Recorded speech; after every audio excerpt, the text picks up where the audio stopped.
Siapa ada pengalaman hilang softline dalam mata? Aku pernah kena. Tapi time tu zaman sekolah lah. Time tu zaman sekolah kan kita tak boleh pakai lens yang ada colour. So aku pakailah lens yang transparent tau, yang tak ada colour tu, sebab aku rabun.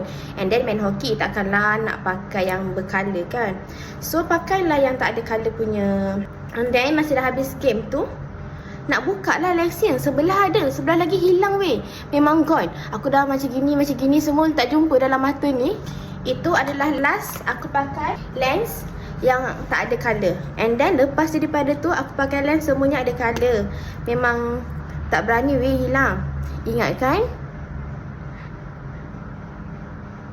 Ingatkan pakai yang dah ada colour tak hilang bila dah besar ni. Hari tu masa aku pergi pulau balik tu kan, kita pergi toilet, public toilet kan, tak ada cermin kan dalam shower dia tu. Nanti memang tak buka lens dulu sebab leceh kan. So aku sambil mandi tu, lens tu adalah kat dalam mata ni.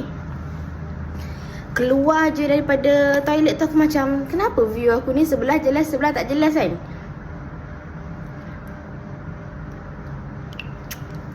Aku masuk je dalam kereta, tengok cermin, sebelah je coklat, lagi sebelah gone. So sekarang husband dah kata, tak payahlah yang pakai lens. Kalau betul-betul perlu baru kita pakai. Maksud dia baru aku pakai lah.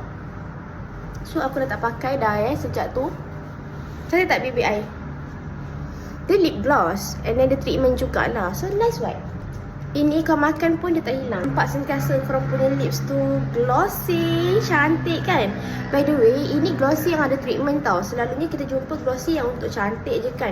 Tapi this time glossy yang ada treatment sekali. So boleh cantik sambil kita merawat bibir. Jangan lupa tekan beg kuning kat bawah. Bye bye.